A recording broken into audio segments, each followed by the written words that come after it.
Boa tarde! Está começando mais uma edição do programa 20 Minutos. O tema dessa tarde: por que eleição sem Lula é fraude?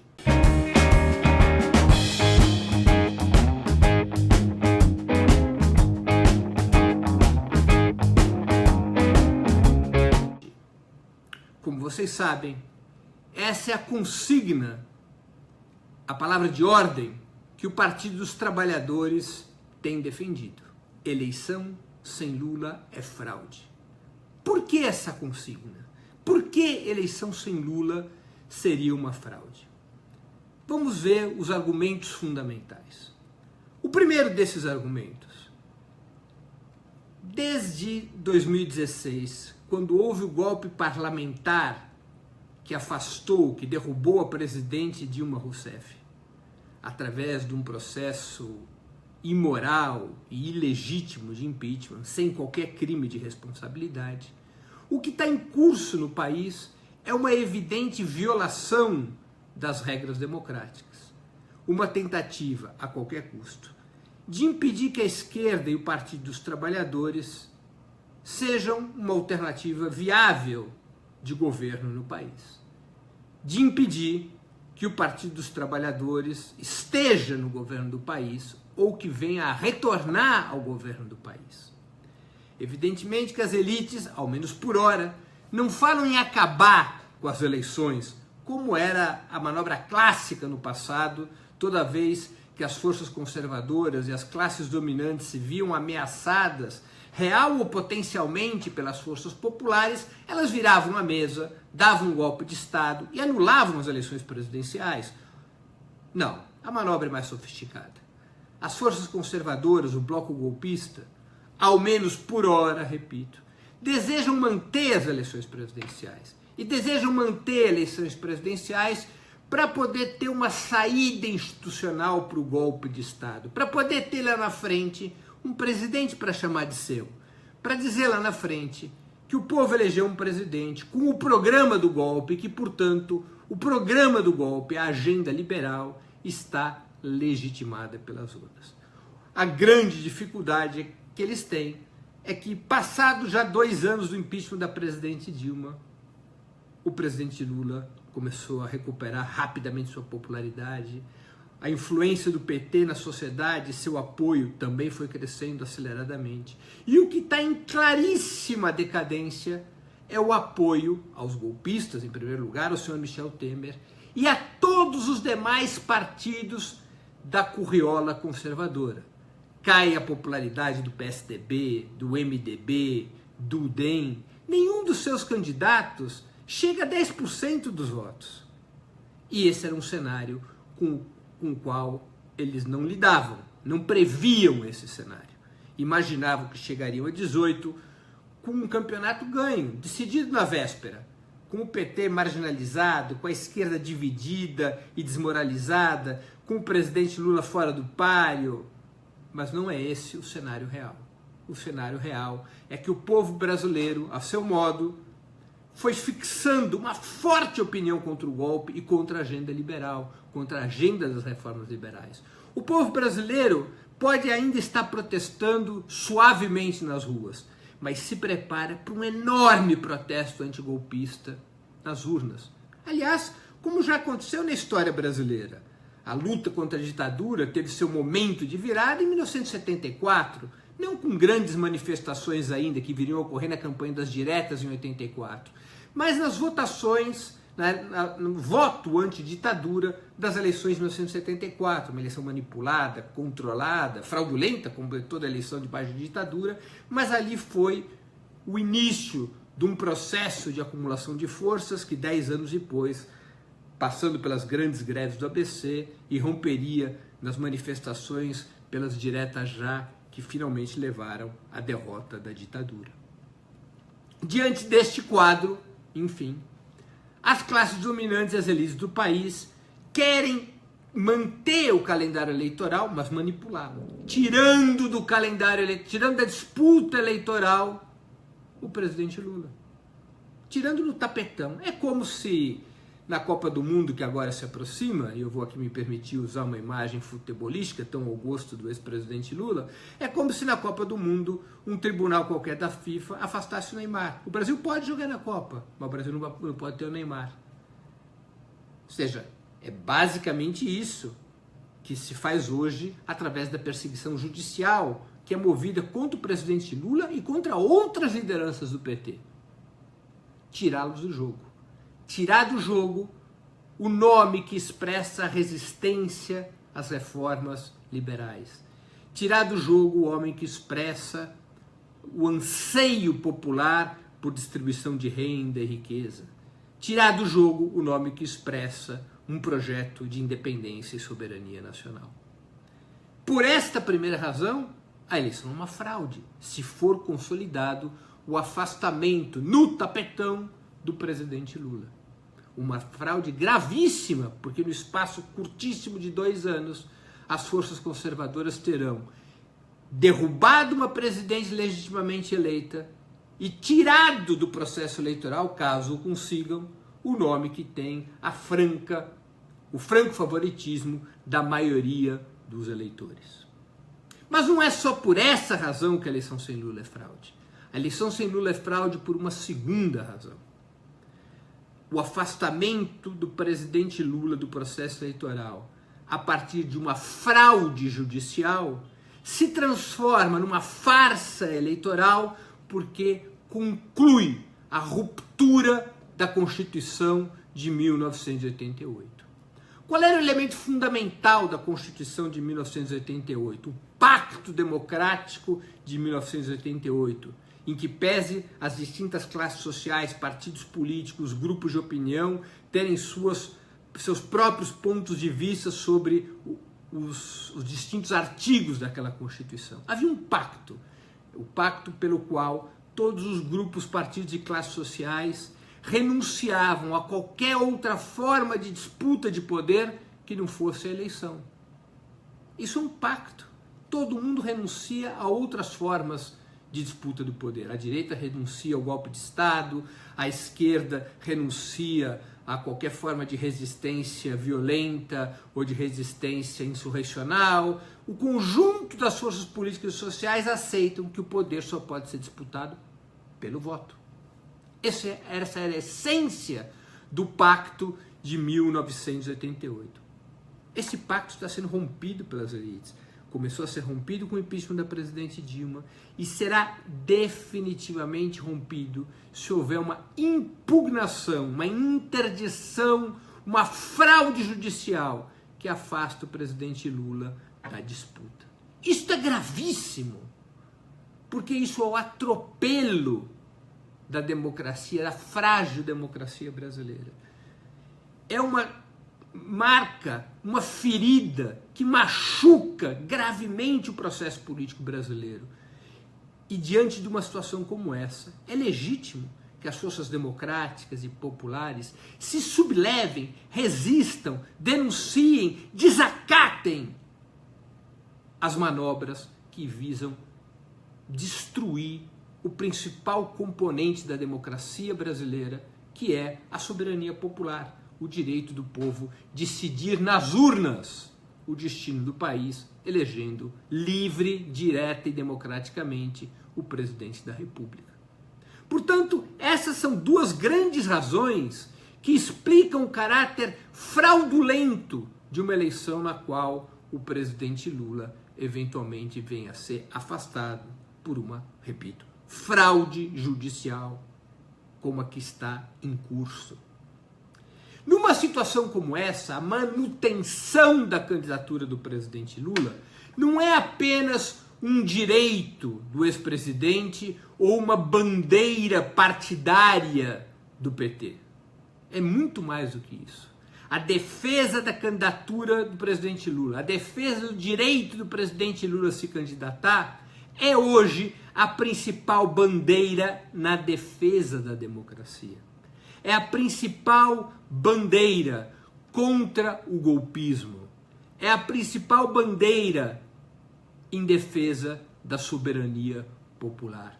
É o principal instrumento de mobilização para impedir que se consume o golpe de Estado iniciado em 2016 e que foi pensado em 3 etapas.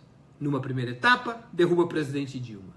Numa segunda etapa, impugna o presidente Lula através de uma fraude judicial e se elege um presidente ilegítimo das forças conservadoras. Numa terceira etapa, se muda o sistema político no Brasil, criando uma série de vedações que impeçam a esquerda de voltar a governar o Estado brasileiro. Parlamentarismo, semipresidencialismo, voto distrital, um conjunto de medidas que façam o sistema político brasileiro vir a ser aquilo que um dia o escritor peruano Mário Vargas Llosa disse sobre o México, a ditadura perfeita. Parece democracia, tem constituição de democracia, parece ter eleições de democracia, mas na sua essência é uma ditadura velada do grande capital. É isso que está em curso no país. E é contra isso que a campanha em defesa do direito do presidente Lula ser candidato a presidente luta. É o grande instrumento contra este projeto. E por isso que o Partido dos Trabalhadores e as Forças Populares não podem abrir mão dessa consigna, dessa luta pelo direito do presidente Lula ser candidato a presidente da República em 2018. De alguma maneira, é um cenário político semelhante ao de 1984, quando se lutou por eleições diretas já, com uma grande bandeira contra a ditadura. Vou relembrar um pouco aquele período. O que era a luta pelas diretas já?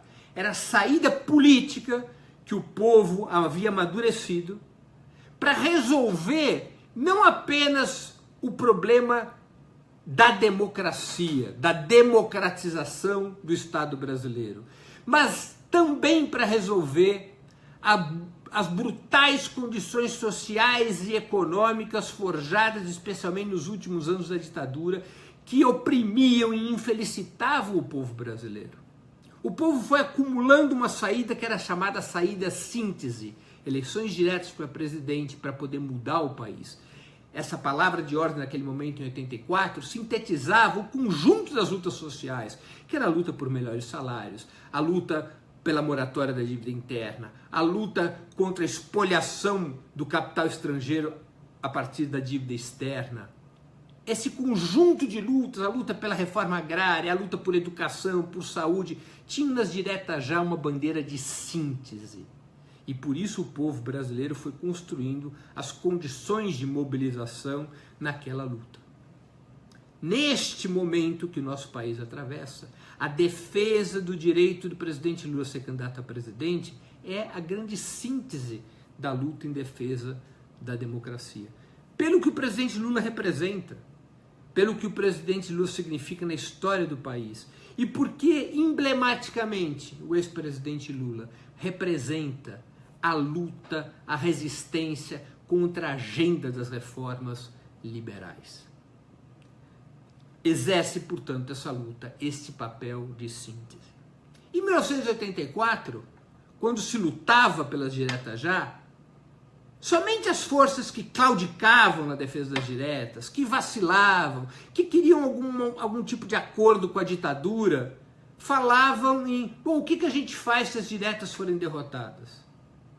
Quem estava para valer na luta das diretas já, não levantava essa discussão. Porque essa não é uma discussão que você levanta antes de lutar. Primeiro você luta até o limite das suas forças. Depois você resolve o que faz diante do cenário que a tua luta conseguiu criar. Quem discute o que fazer, o chamado plano B, antes de lutar, está transformando o plano B no plano A. E, na verdade, está propondo uma verdadeira capitulação. Havia forças com esse sentimento em 84, que não abraçavam para valer as diretas já, que falavam em direta já, mas por baixo do pano tratavam de negociar com a ditadura, tratavam de negociar com os setores do regime militar. E finalmente foram esses setores que negociavam com o regime militar que acabaram por trair a campanha das diretas, por abandoná-la depois que foi derrotada a emenda Dante de Oliveira, em 1984, e essas forças acabaram conduzindo o processo para uma transição conservadora, por uma transição por cima, que deu origem à chamada Nova República, que teve como presidente José Sarney, e que construiu essa geringonça que é a democracia brasileira, que é uma democracia falsa, uma democracia sem democratização dos meios de comunicação, é uma democracia na qual não houve julgamento dos crimes da ditadura, na qual não há institutos reais de participação e soberania popular para além do voto de 2 em 2 anos. Essa transição conservadora que impediu que o país construísse uma democracia profunda, uma democracia que expressasse as camadas populares, suas aspirações e sua soberania. Esses setores que negociavam por baixo do pano é que acabaram dando a dinâmica do processo pós-derrota das diretas e que levaram à eleição no colégio eleitoral, quando se elege Tancredo Neves presidente, Sarney vice-presidente, e se consolida uma transição por cima, uma reforma pelo alto. E se cria a Sexta República, a Nova República, a República da Constituição de 88, não a partir de uma derrota frontal da ditadura, não a partir da soberania do povo, mas a partir de mais um acordo entre as elites no Brasil. Neste momento, defender arraigadamente o direito do presidente Lula ser candidato, dizer claramente que a eleição sem Lula é fraude, dizer que não existe nenhum plano B, é fazer dessa luta, ou tentar fazer dessa luta, uma grande ferramenta de unificação das forças populares e democráticas contra o golpismo e sua agenda que nós estamos vivendo. Claro, essa não é uma discussão que está posta agora. Essa é uma discussão que só deve ser feita depois da luta. Depois da luta. Nesse momento, quanto mais unidade tivermos neste combate pelo direito do presidente Lula ser candidato, mais força acumula o presidente Lula, mais força acumula a esquerda, melhores são as condições de enfrentar o golpe e sua agenda. Essa defesa do direito do presidente Lula ser candidato é que sintetiza as lutas populares que estão em curso contra a reforma trabalhista, contra a reforma da Previdência, contra a privatização ameaçada da Petrobras, contra toda aquela agenda dos setores conservadores. Esse é o instrumento de unificação do povo nessa etapa. Se a esquerda, se particularmente o PT, renunciasse a esse instrumento, provavelmente o que nós veríamos seria o mesmo enfraquecimento, a mesma divisão, o mesmo desânimo que lá atrás, em 1984, permitiu às elites se acertarem por cima e realizarem a transição conservadora. O PT, em 84, foi contra a transição conservadora. Teve a coragem de dizer não à transição conservadora. Se recusou, inclusive, a participar do colégio eleitoral que elegeu Tancredo Neves. E, com isso, criou uma estrada autônoma de acumulação de forças, dissociada da transição conservadora, dissociada da Nova República, criando as condições que, no futuro, levariam a possibilidade da esquerda ser protagonista, do presidente Lula chegar no segundo turno em 89 e, finalmente, 13 anos depois, levá-lo à presidência da República. Foi a capacidade do PT de dizer não à Nova República, de dizer não à transição conservadora, que criou as forças, que acumulou as forças, que abriu caminho para a acumulação das forças que levariam à eleição do presidente Lula em 2002 e que levariam a esquerda, pela primeira vez na história do país, um partido da classe trabalhadora, a ser protagonista e ganhar a direção do Estado.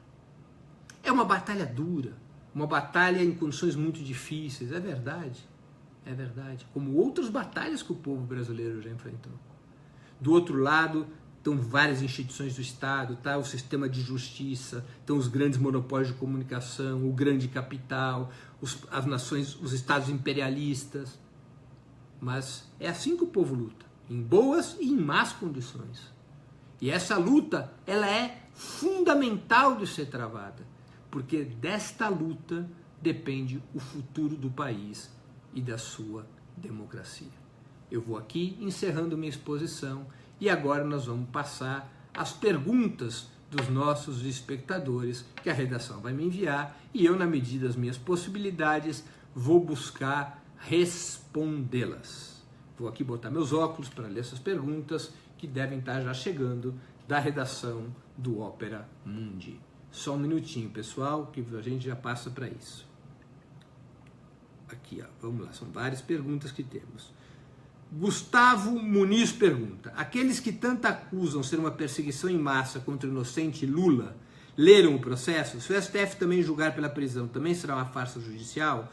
Nosso judiciário inteiro, com votos unânimes, persegue o Lula? Eu não sei se é o judiciário inteiro, mas eu vou arriscar dizer que a maioria do poder judiciário, a maioria do sistema de justiça é partícipe do golpe de Estado, é partícipe da recomposição do bloco conservador. E não podia deixar de ser diferente. Qual é a natureza, a origem de classe da maioria dos integrantes do Poder Judiciário, do Ministério Público? São elementos das camadas abastadas do país. São os elementos que operam ao redor do grande capital, que foram formados ao redor do grande capital, com exceções, evidentemente. Numa situação de enfrentamento duríssimo, de polarização como a que o país vive hoje, é claro que esse instinto de classe prevalece. Além do que, é bom reconhecer, os governos petistas não foram hábeis, não foram rigorosos no trato do sistema da justiça. Tiveram oportunidade de modificadores e não foram bem-sucedidos nessa operação. Portanto, nós temos efetivamente um sistema de justiça capturado pelo grande capital, capturado pela pressão dos monopólios da mídia, capturado pelo golpismo. O sistema de justiça, a própria Corte Suprema, foi partícipe do golpe de Estado que derrubou o presidente Dilma Rousseff. Uma segunda pergunta, Luiz Felipe M. Barbosa. Qual o mais indicado para herdar os votos do Lula, o Boulos ou o Ciro? Caro Luiz Felipe, não sei responder, até porque eu acho que essa não é a discussão que deve ser feita agora. Como eu já disse, na minha opinião, o que está em curso é lutar pelo direito do presidente Lula ser candidato. Não é disputar seu legado. Disputar seu legado é considerar que essa batalha está de antemão perdida. E ao fazê-lo, eu acho que o povo brasileiro perderia forças na sua disputa contra o golpismo. Glória da Silva pergunta: você vê a possibilidade das esquerdas brasileiras se juntarem em torno de uma grande frente de modo parecido com o que existe no Chile? Na época de golpes, a esquerda poderia se unir em torno de um projeto como esse? Glória, obrigado pela pergunta. Primeiro, no Chile, a esquerda está dividida também. Está dividida porque uma parte da esquerda pulou para o outro lado. A parte da esquerda que governou junto com a democracia cristã desde o fim da ditadura, já fez vários governos, ela estava já mais para lá do que para cá, em bom português. Uma outra parte da esquerda está unificada ao redor da Frente Ampla. Ali também houve divisão. Feita essa observação, vamos ao que interessa, que eu sei que a tua pergunta é focada no Brasil. A esquerda brasileira, ao longo do processo político que levou à eleição do presidente Lula e à defesa do seu governo, o governo da presidente Dilma, mostrou um grau bastante elevado de unidade. A gente não deve ter uma leitura exageradamente crítica sobre os nossos problemas. E uma unidade muito razoável na resistência ao golpe. Inclusive partidos que eram de oposição ao governo Lula e ao governo Dilma, como é o caso do PSOL, se juntaram na resistência contra o golpe. Há uma certa unidade programática, houve esse documento comum das fundações do PSOL, do PT, do PDT, do PSB e do PCdoB, dos 5 partidos do campo progressista. Há várias iniciativas que revelam unidade na luta e unidade programática. O ingrediente mais importante disso foi a criação da Frente Brasil Popular, que unifica todo o campo progressista. Da Frente Povo Sem Medo, que é mais dos movimentos próximos ao PSOL e que juntas realizaram um sem número de manifestações de resistência ao golpe. Há um potencial de unidade da esquerda brasileira. É claro que no processo eleitoral há uma divisão. Há uma divisão porque há uma... Claro, todos os partidos têm o direito de crescer, de ter seus candidatos. Há uma dúvida se o presidente Lula poderá ou não ser candidato. E, portanto, há uma disputa em relação a isso. Agora, eu não tenho nenhuma dúvida que mesmo que as forças de esquerda não estejam unidas no primeiro turno, especialmente não estejam unidas em torno da candidatura do presidente Lula, no segundo turno haverá uma confluência das forças progressistas. Uma confluência para derrotar o golpismo e o bloco conservador. Se for possível construir essa unidade já no primeiro turno, tanto melhor.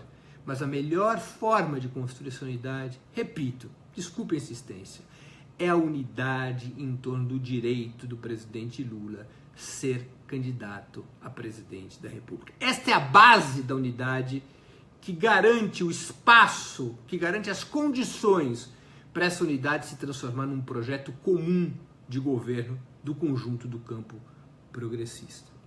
Essas foram as perguntas dessa tarde. Eu vou me despedindo. Antes, insisto com vocês. Peço que façam assinatura solidária de Opera Mundi. www.operamundi.com.br/apoio. A imprensa independente precisa do apoio dos seus espectadores e leitores para enfrentar a mídia monopolista. Também peço a vocês que se inscrevam no nosso canal do YouTube, no canal do YouTube de Opera Mundi. Na próxima terça-feira, 20 minutos de história, com o último episódio da série sobre a trajetória do Partido dos Trabalhadores. E na outra sexta-feira, o nosso 20 minutos tradicional. Agradeço a vocês a audiência, peço àqueles que gostaram do nosso programa que o compartilhem, quanto mais compartilhamento, maior a audiência, e me despeço. Até mais, pessoal. Muito obrigado.